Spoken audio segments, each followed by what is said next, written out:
மகாபெரிவா திருவடிகளே சரணம். நல்லது நடக்கும், நல்லது மட்டுமே நடக்கும். இன்றைக்கி ஆடி அமாவாசையில் நம்ம எப்படிலாம் தர்ப்பணம் கொடுக்கலாம் அப்படிங்கிறதான் பார்க்க போகிறோம். நம்ம எப்படி கொடுத்துட்ருக்குறவங்க அந்த முறைப்படியே கொடுத்துக்குவாங்க, அது நமக்கு பிரச்சனை கிடையாது. இந்த இந்த தட்சிணாயன காலத்தில் வரக்கூடிய முதல் அமாவாசை இது வந்து கொஞ்சம் சக்தி வாய்ந்தது. அதனால் தர்ப்பணம் வந்து எல்லாருமே கொடுக்கணும். அவங்கவுங்க வீட்டில் யார் யாரெல்லாம் இறந்துருக்காங்களோ அவங்க எல்லாருக்குமே நம்ம வந்து தர்ப்பணம் கொடுக்கணும் அப்படிங்கிறது தான் முறை. இதில் நம்ம எப்படி கொடுக்கலாம்? ஒரு சிலர் வந்து ஐயரை வீட்டுக்கு வர வச்சு தர்ப்பணம் கொடுப்பாங்க, ஒரு சிலர் கோயிலுக்கு போய் தர்ப்பணம் கொடுப்பாங்க, இல்லை நீர்நிலைகளில் போய் தர்ப்பணம் கொடுப்பாங்க. ஆனால் ஏதோ ஒரு வழியில் எல்லாருமே நீத்தார் கடன் அடைச்சிடணும், நம்மளுடைய முன்னோர்களுக்கு செய்ய வேண்டியதை செஞ்சிடணும். அப்படி செஞ்சோம்னாலே நம்ம வீட்டில் இருக்கக்கூடிய பாதி பிரச்சனைகள் குறைஞ்சிரும், அவங்களுடைய ஆசி அருள் நமக்கு நேரடியாக கிடைக்கும். அப்போது நம்ம இந்த முறையில் எதையுமே என்னால் செய்ய முடியாது, நான் வேலைக்கு போகணும், எனக்கு நேரம் இல்லை, எனக்கு வசதி வாய்ப்புகள் இல்லை அப்படின்னு நினைக்கிறவங்க ஒன்றும் ரொம்பலாம் கஷ்டப்படணும்னு கிடையாது. தர்ப புல் வாங்கிக்கோங்க.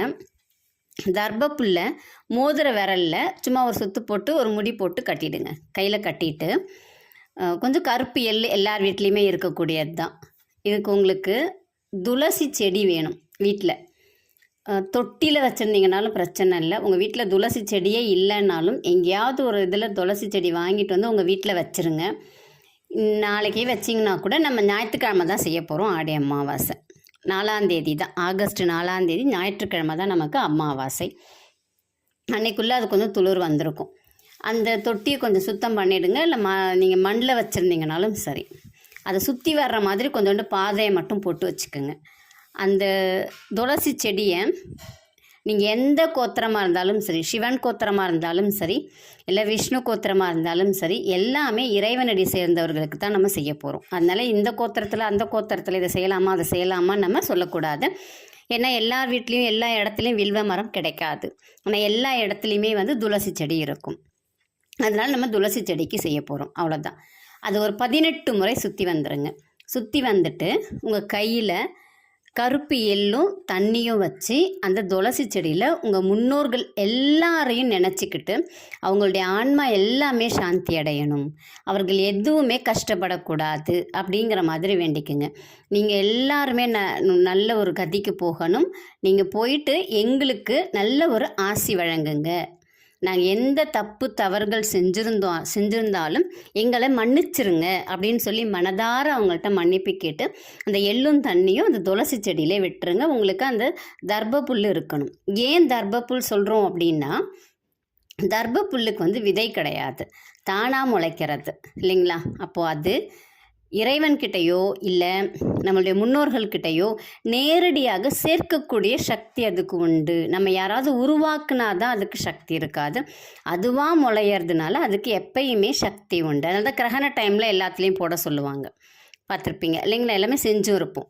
உங்களுடைய மந்திரம் பலிக்கணும், நீங்கள் சொல்லக்கூடிய மந்திரங்கள் எல்லாமே சீக்கிரமாக வேலை செய்யணும் அப்படின்னா தர்ப புல் பாயில் உட்காந்து நம்மளை சொல்லுவாங்க நம்மளுடைய முன்னோர்கள் எல்லாமே. ஏன்னா அதுக்கு அவ்வளோ ஒரு சக்தி உண்டு, ஈர்ப்பு தன்மை அதிகமாக இருக்கும் அந்த தர்ப புல்லுக்கு. அப்போது நம்மளை ஈர்த்து கொடுக்கும், நம்மளுடைய முன்னோர்கள்கிட்ட கொண்டு போய் நம்மளுடையதை சேர்க்கும், கடவுள்கிட்ட போய் நம்மளுடையதை சேர்க்கும். அப்போது அந்த தர்ப புல்லை கையில் கட்டிட்டு உங்களுடைய முன்னோர்களுக்கு அவங்களுடைய ஆன்மா எல்லாம் சாந்தி அடையணும் அப்படிங்கிற மாதிரி வேண்டிக்குங்க. நாங்கள் செய்த தவறுகளுக்கெல்லாம் எங்களை மன்னிச்சு எங்களுக்கு நல்லபடியாக வாழ அருள் புரியுங்கள், இதை மட்டும் சொல்லிவிட்டு நீங்கள் அந்த எள்ளும் தண்ணியும் இறைச்சிருங்க. கண்டிப்பாக அது அவங்கவுங்களுக்கு போய் சேர்ந்துடும். நம்மளுடைய வாழ்க்கையில் இருக்கக்கூடிய பிரச்சனைகளும் தீர்ந்துடும், நீங்களும் தர்ப்பணம் கொடுத்த மாதிரி ஆகிடும். யாராவது ஒரு 2 பேருக்கு இல்லை ஒருத்தருக்கு சாப்பாடு கொடுக்க முடிஞ்சால் தண்ணி பாட்டிலோடு சேர்த்து சாப்பாடு கொடுங்க. இவ்வளோதான் நம்ம சொல்லக்கூடிய தர்ப்பண முறை. ரொம்ப எளிமையான வழி, நம்ம வீட்டில் இருந்தே செய்யலாம். செய்து பலனடையுங்கள். நன்றி, வணக்கம். நீங்கள் ஜாதகம் பார்க்கணும், இல்லை மலர் மருத்துவம் தெரிஞ்சுக்கணும், மலர் மருத்துவம் ஆலோசனை பெறணும், இல்லைனா மலர் மருத்துவம் கற்றுக்கணும் அப்படின்னு நினைக்கிறீங்க அப்படின்னாக்கா, இல்லை மலர் மருந்துகளே வேணும் அப்படின்னா இந்த பதிவில் வரக்கூடிய எண்ணுக்கு தொடர்பு கொள்ளுங்கள். மலர் மருத்துவம் ரொம்ப ரொம்ப எஃபெக்டிவானது. நீங்கள் ஒரு தடவை முயற்சி செஞ்சு பார்த்தீங்கனாலே உங்களுக்கு அதனுடைய ரிசல்ட் நன்றாக தெரியும். நன்றி, வணக்கம்.